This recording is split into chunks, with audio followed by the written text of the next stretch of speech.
بہتان ہمارے یہاں بہت عام ہے. پیارے آقا صلی اللہ علیہ وسلم نے ایک منظر دیکھا تھا کہ کچھ لوگ زبانوں سے لٹکے ہوئے تھے. ان کا بھی یہی بتایا گیا کہ یہ لوگوں پر بلا وجہ الزام گناہ لگاتے تھے. زبان سے لٹکنا، ہاتھوں سے بھی ہم نہیں لٹک سکتے، اتنی طاقت نہیں ہے. اللہ پاک بے حساب بخش دے. تو یہ بہتان معاشرے میں عام ہے اور لوگ اسی لیتے ہیں، ان کو پتہ ہی نہیں ہوتا کہ ہم کسی پر بہتان لگا رہے ہیں، تہمت لگا رہے ہیں. بات بات پہ بولتے ہیں کہ جھوٹ بولتا ہے، اس کی نیت خراب ہے، اس کی فلاں ہے، اسی نے لیا ہے. اب اس کے توبہ کا طریقہ، غیبت کی تباہ کاریاں میں لکھا ہے بہتان سے توبہ کرے. اس توبہ میں 3 باتوں کا پایا جانا ضروری ہے. نمبر 1، آئندہ بہتان کو ترک کرنے کا پکا ارادہ کرنا. نمبر 2، جس کا حق ضائع کیا ممکن ہو تو اسے معافی چاہنا. مثلا صاحب حق زندہ اور موجود ہے، نیز معافی مانگنے سے کوئی جھگڑا یا عداوت پیدا نہیں ہوگی. نمبر 3، جن لوگوں کے سامنے بہتان لگایا ان کے سامنے اپنے جھوٹ یعنی بہتان کا اقرار کرنا، یعنی یہ کہنا کہ جو میں نے بہتان لگایا تھا اس کی کوئی حقیقت نہیں. یہ بڑا مطلب ہیوی ہے اور یہ ڈالی گئی ہے یہ شق، تو تاکہ بہتان سے بندہ اس سے ہی لگتا ہے کہ ڈرے گا، لگاؤں گا تو مر گیا، بولوں گا کیسے، زبان کیسے کھلے گی کہ میں نے بولا یہ گپ مارتا ہے. یعنی یہ جس کے سامنے بہتان باندھا، مثلا ان سے کہا کہ فلاں نے جھوٹ بولا اور اب یہ پتا ہے کہ یہ جھوٹ تو بولا نہیں تھا اس نے، تو بہتان تھا. تب ان کو کہنا پڑے گا میں نے فلاں کے بارے میں جو کہا تھا نا کہ یہ اس نے جھوٹ بولا تھا، وہ میں نے غلط کہا تھا، میں نے تہمت لگائی تھی. اب یہ کیسی زبان بھاری ہوگی، میں نے بیان میں تو بول دیا لیکن جب سر پہ آ کے پڑے تو ہمت بڑے بڑے کی نہ ہو. تو یہ توبہ کی یہ بھی ایک یعنی کہ یہ حصہ ہے. اس طرح گناہ معاف کروانے کے لیے یہ صورتیں کرنی ہوگی.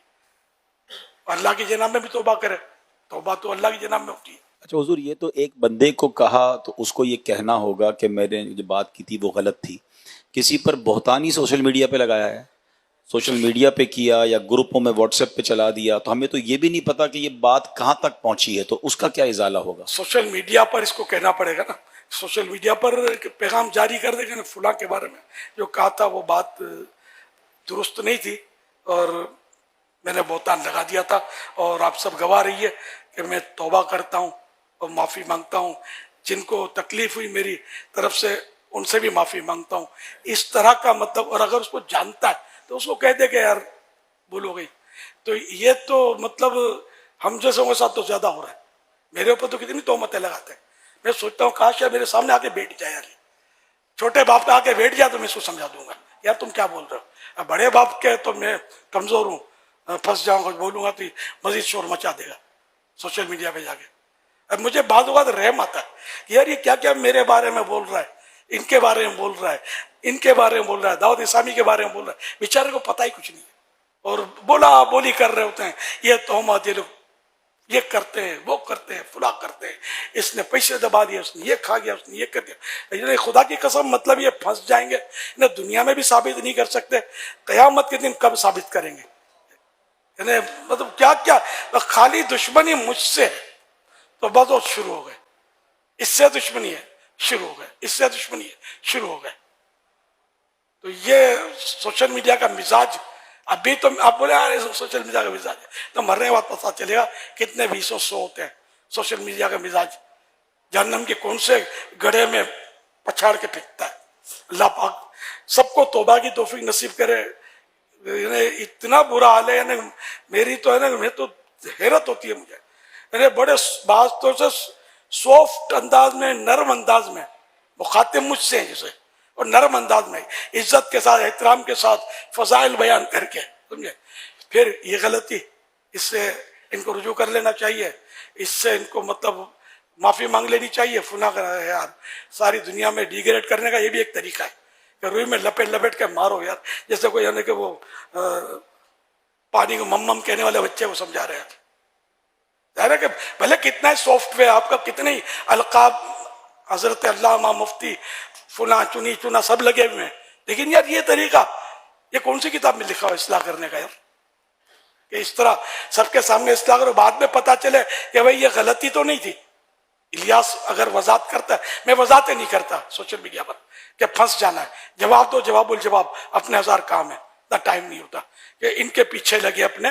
تو یہ کہ شہرت کی وجہ سے، دین کی خدمت کی وجہ سے بعضوں کو ہوتا ہے ایسا. ایک حدیث پاک یاد آئی، کل ذی نعمت محسود، کہ جس کو اللہ پاک نعمتیں دیتا ہے اس سے حسد کیا جاتا ہے. تو کہیں یہ ہوگا، کہیں غلط فہمی ہوگی، کہیں کچھ کہیں واقعی اصلاح کا جذبہ ہوتا ہوگا، لیکن طریقہ غلط ہے.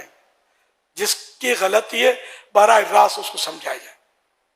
صحابہ کرام کے اقوال موجود ہیں کہ جس نے کسی کو اکیلے میں سمجھایا، اس کو زینت دی، اس کو مطلب آراستہ کیا ہے نا، اس کو مطلب سنوار دیا، اور جس کی دوسروں کے سامنے اصلاح کی، اس نے اس کو بدنما کر دیا. اب میں نے اگر وضاحت کر دی، وضاحت آپ کی سمجھ میں آ بھی گئی، آپ نے سوری بھی کہہ دیا، یہ لاکھوں کے پاس جو میرا بارے میں پیغام محفوظ ہو گیا، دوستوں دشمنوں کے بارے میں فائل بن گئی جو میری، یہ قیامت کے دن کون سنبھالے گا؟ آپ سنبھالیں گے یا میں سنبھالوں گا؟ اور آپ کی آخرت کے لیے یہ بھی نقصان دہ ہوگا کہ آپ نے تحقیق کیوں نہیں کی، ون سائڈ سن کر اعتماد کیوں کر دیا کہ اس نے یہ کہا تو مان لیا کہ یہ ایسا ہی ہے، پھر آگے آپ نے شیئر کیا اور خرابی بڑھی.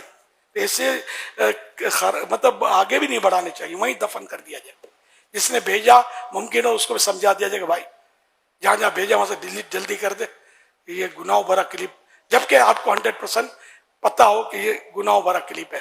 اور گناہ بھرے کلپ بہت زیادہ چل رہے ہوتے ہیں سوشل میڈیا میں، تومتیں، بدگمانیاں، غیبتیں، پتہ نہیں کیا کیا گناہوں کا اس میں بھرمار ہوتی ہے. اللہ ہم سب کو عقل سلیم عطا فرمائے اور توبہ کی توفیق عطا فرمائے. کام نہیں کرنا ہے تو اپنی جگہ میں جو کام کرتا ہے اس کو نہ چھیڑا جائے.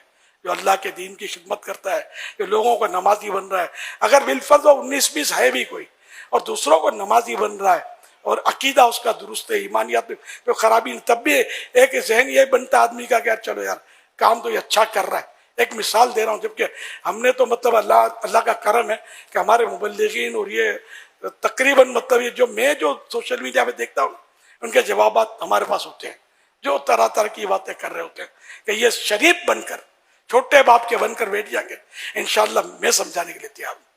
یا آ جائیں کوئی ایسی صورت دکھا دے گا، مل کے بیٹھ جائیں، جن کو غلط فہمیاں. لیکن اب جو دمدماٹی کر دی سوشل میڈیا پر، اس کی توبہ تو مجھ پر واجب نہیں ہے، انہی پر ہوگی. یہ وضاحتیں کرنی پڑیں گی. اگر میں نہ بھی کروں وضاحت، تبھی یک طرفہ سن کر کسی کے خلاف یہ بیانات داغ دینا حرام حرام حرام، جہنم لے جانے والا کام ہے. وہ قرآن کریم کی وہ آیت مبارکہ ہے، وہ اشاعت فاحشہ والی، ان الذين يحبون ان تشيع الفاحشة في الذين آمنوا لهم عذاب أليم في الدنيا والآخرة والله يعلم وانتم لا تعلمون.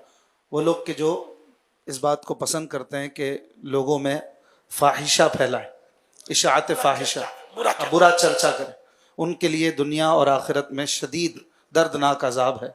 اللہ پاک جانتا ہے اور تم نہیں جانتے. مزید اس پر آپ. جی ہاں، بس وہی کہ جو اس طرح کر رہے نا، جو بلا تحقیق، بلکہ تحقیق بھی ہو تب بھی سوشل میڈیا پر اچھالنا کیا ہے؟ آپ پر واجب ہے کیا کہ آپ سوشل میڈیا پر سب کو مطلب ہے کہ اس کو ڈیگریڈ کریں؟ اگر سمجھانا آپ کو لگتا ہے کہ مان جائے گا تو اس کو سمجھا دیں، ورنہ اس کو سمجھانا بھی واجب نہیں ہے. آپ پر پانجی کرو تو سانجی تھی، بولتا اپنی کرو یار. ایک انگلی اٹھاتے ہو، اس کو دیکھ، تو 3 انگلیاں آپ کو کہہ رہی ہیں اپنے کو دیکھ، تو کیسا ہے؟ تو خامہ کا پیچھے لگ جانا، یہ بہت سو کے پیچھے لگتے ہیں. اللہ پاک سب کو عقل سلیم عطا فرمائے اور آخرت کی فکر عطا فرمائے، وہ گناہوں سے بچنے کا ذہن نصیب کرے. تو بات پر بات نکلی تو میں نے بات کر دی، ورنہ ہم لوگ اس طرح کسی اپنے حساب سے ہم لوگ کمی بولتے ہیں، لوگ بولتے رہتے، کیونکہ یہ بھی ایک کوالٹی جگہ کچھ بولیں گے نا تو ایسے لوگوں کو جن کو مطلب خوف آخرت، خوف خدا نہیں ہوتا نا، وہ خوش ہوتے ہیں یار اپنا نوٹس لیا گیا ہے. تو مجھے سمجھا رہا تھا، وہ سمجھے گا کہ یہ میرے اوپر یہ بول رہا ہے، کوئی بولے گا میرے اوپر بول رہا ہے. یہ اپنے دل منائیں گے اور خوشیاں منائیں گے کہ یار اپنا ٹارگیٹ صحیح کیا ہے. ٹارگیٹ ایسا صحیح کیا ہے کہ مرنے کے بعد پتہ چلے گا اگر توبہ نہیں کی نا کہ ٹارگیٹ کیسا صحیح کیا ہے. تو یہ ایک مشغلہ بنا دیا لوگوں نے.